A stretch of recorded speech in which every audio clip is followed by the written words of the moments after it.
What if the last samurai refused to surrender to the modern world? Japan was changing, guns replacing swords, laws replacing honor. But one man refused to let the samurai spirit die. This is the story of Saigō Takamori, the man history would call the last samurai. His life was a dramatic, real-life epic that marked the end of an entire era. This isn't just a history lesson. It's the story of a warrior caught between the old world and the new, a man who became a legend. Saigō Takamori was born in 1828 in the Satsuma domain, a region known for its fierce warriors. From a young age, he was a mountain of a man, not just in size, but in character. He was a dedicated samurai, trained in martial arts and Bushido, the warrior's code of honor, loyalty, and self-discipline. But Saigo was more than just a fighter. He was a brilliant political strategist. In the mid-19th century, Japan was in turmoil. For over 200 years, it had been closed off from the world.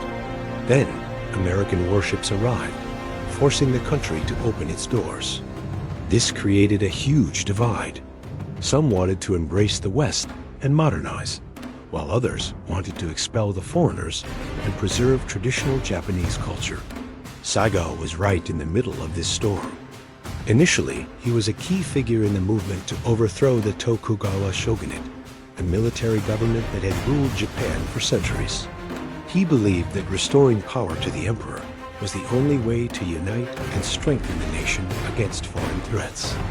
Alongside other influential leaders, Saigo led the imperial forces in the Bashin War, a civil war that successfully brought about the Meiji Restoration in 1868. This was a massive turning point. The emperor was back in power, and Japan was about to transform at lightning speed. Saigo became a top official in the new Meiji government. He was instrumental in creating a modern army and dismantling the old feudal domains. But here's where the tragedy begins. The very changes he helped create started to clash with his deepest beliefs. The government was moving too fast, adopting Western clothes, technology, and systems. Most critically, they decided to abolish the samurai class. For Saigo, this was a betrayal. The samurai had been the heart and soul of Japan for nearly 1,000 years. Now, they were being stripped of their swords, their status, and their purpose. They were forbidden from wearing their traditional topknots and carrying their two swords, the ultimate symbol of their identity. Many samurai, once proud warriors, were left jobless and dishonored. Saigo, feeling deeply for their plight, resigned from his government post and returned to his home in Satsuma. Back in Satsuma, he founded private schools that focused on traditional samurai training and values. He became a hero to the disillusioned samurai, a living symbol of the old way of life. Tensions with the central government continued to grow. The final spark came in 1877, when the government tried to seize weapons from the Satsuma armory. The students at Saigo's schools saw this as a direct attack. Against his better judgment, Saigo was persuaded to lead them in a rebellion. This became known as the Satsuma Rebellion. It wasn't a fight for power.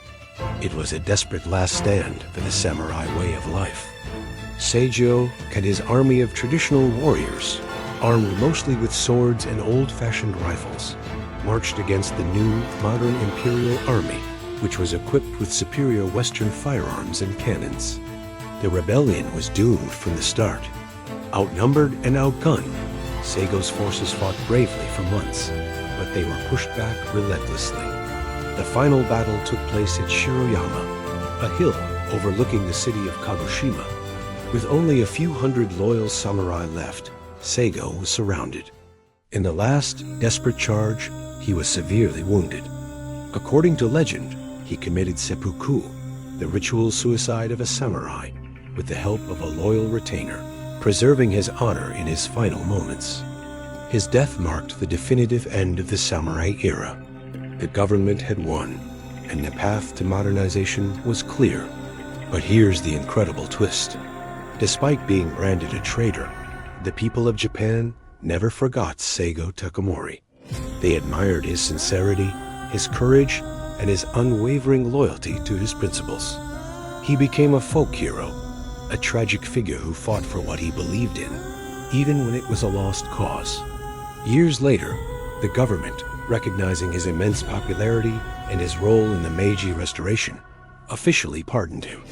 Today, you can find a famous statue of him in Ueno Park, Tokyo, a lasting tribute to the man widely considered to be the true last samurai. So the next time you hear the term Last Samurai, remember Saigō Takamori. His life wasn't a Hollywood movie.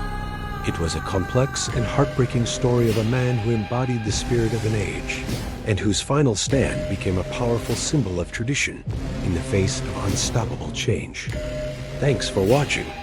If you found this story as fascinating as I do, hit that like button and subscribe for more deep dives into history's most incredible figures.